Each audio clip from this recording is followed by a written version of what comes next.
kepemimpinan dan kebijaksanaan, dan terutama bersih dan juga pemberani. Dia sangat pemberani. Makanya, sungguh tidak salah kalau kita hanya bisa dan harus tetap menitipkan harapan kita agar ada perbaikan dalam sistem hukum kita. Ada keadilan dalam hukum kita. Ada perlindungan bagi rakyat biasa saat berhadapan dengan hukum. Kita hanya bisa dan harus menitipkan harapan itu kepada sosok Pak Mahfud MD. Ketemu lagi dengan saya, Rini Budoyo, di Hot Topic. Nah, adakah jalan buat Pak Mahfud untuk bisa terus membenahi hukum di negara kita? Ayo kita bahas semua itu sesudah yang satu ini.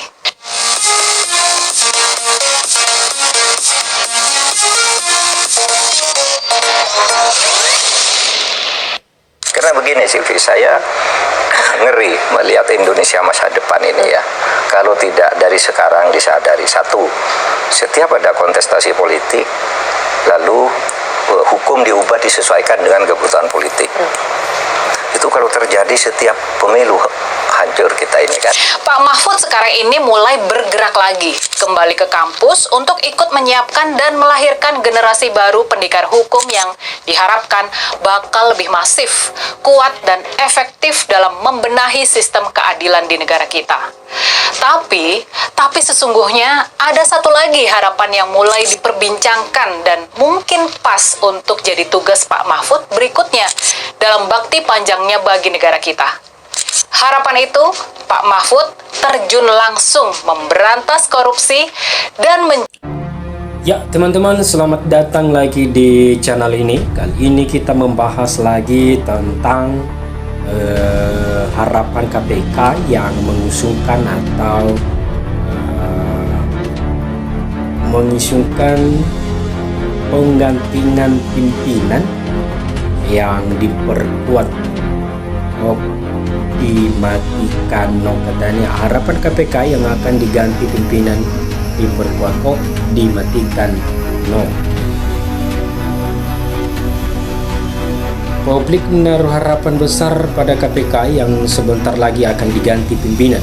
KPK yang akan diperkuat bukan dimatikan, sehingga ke depan KPK akan wangi kembali. Dalam 5 tahun terakhir, kepuasan publik terhadap KPK terus anjlok.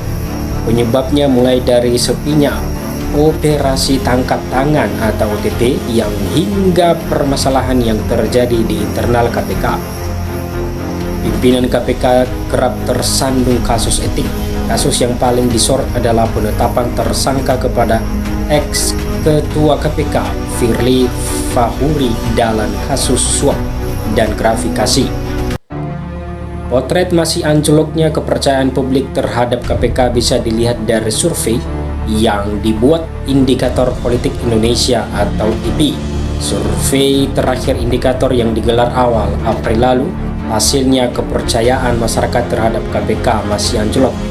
Hal itu disampaikan Direktur Eksekutif IPI Bahrudin Muhtadi dalam diskusi publik jelang pembentukan pansel pimpinan dan dewas KPK menakar arah pemberantasan korupsi Jokowi yang disiarkan secara daring pada Minggu 12 Mei 2024. Menurut Burhan, kondisi ini berbahaya sebab KPK butuh dukungan publik untuk tetap eksis memberantas korupsi, dan salah satu caranya bisa dilakukan dengan memilih anggota ponsel yang berintegritas.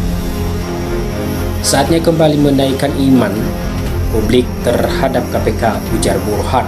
Burhan juga menyebut Presiden Jokowi harus cermat dalam menyaring anggota pansel. Kenapa? Sebab pansel menentukan citra publik untuk mencari pimpinan KPK yang berintegritas. Menurutnya, pemilihan pansel jadi kesempatan terakhir Jokowi untuk meninggalkan warisan yang baik buat KPK, sekaligus meningkatkan kepercayaan publik terhadapnya dalam upaya pemberantasan korupsi. Caranya memilih pansel yang baik yang memberi keyakinan publik bahwa pimpinan KPK dan Dewas ke depan memberikan optimisme dalam penegakan hukum dan pemberantasan korupsi, jelasnya. Lebih lanjut, Burhan menilai pansel bisa juga berdampak pada citra pemerintahan Presiden dan Wakil Presiden terpilih Prabowo Subianto Gibran Raka Buming Raka. Menurutnya, jika pimpinan KPK selanjutnya tidak sesuai ekspektasi, maka apapun yang dilakukan pemerintahan mendatang akan dianggap bagian dari masa lalu yang kelam. Jadi arahnya harus disasar atau dialamatkan kepada beberapa pihak. Satu, kepada pemerintah Jokowi karena ini di ujung jabatan beliau, tapi di saat yang sama juga harus didesakan kepada Pak Prabowo karena bagaimana pun Pak Prabowo nanti yang akan terkena dampaknya. Dalam kesempatan yang sama, peneliti Indonesia Corporation Watch atau ICW Diki Anandidia menyarankan 3 poin dalam penyaringan pansel. Pertama, harus punya kompetensi dan kapabilitas soal situasi pemberantasan korupsi, terutama kelembagaan KPK dalam kurun waktu 5 tahun terakhir. Kedua, anggota pansel wajib berintegritas. Untuk itu, kepala negara harus memastikan pencarian pimpinan KPK berjalan dengan transparan, akuntabel, dan partisipatif. Poin terakhir, Diki meminta Presiden memastikan anggota pansel bersih dari konflik kepentingan dengan calon pimpinan KPK, sebab konflik kepentingan sangat berbahaya jika terjadi di tubuh lembaga antirasuah.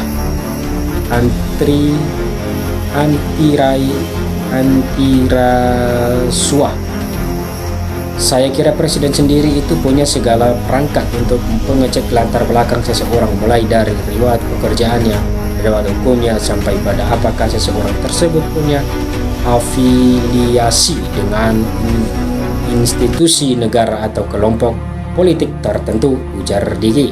Sementara itu, ex-ketua KPK Abraham Samad berharap pembentukan pansel kali ini tidak seperti pansel sebelumnya yang dianggap syarat kepentingan. Samad mengatakan, pansel harus terdiri dari orang-orang maupun tokoh-tokoh masyarakat yang punya kredibilitas dan integritas, bukan orang yang partisan. Artinya bukan orang yang mewakili kepentingan kelompok tertentu. Harus orang independen dan rekam jejaknya dapat diketahui masyarakat luas, ujar Samad kepada rakyat merdeka. Mantan ketua KPK ini menjelaskan, jika anggota pansel berisikan tokoh yang kredibel dan berintegritas, maka masyarakat Indonesia bisa menaruh harapan pansel akan mempengaruhi kualitas pimpinan KPK selanjutnya bakal baik dan kinerja optimal. Ya teman-teman, sekian saja dulu perjumpaan kita di video kali ini, dan sampai jumpa lagi di video berikutnya. Terima kasih.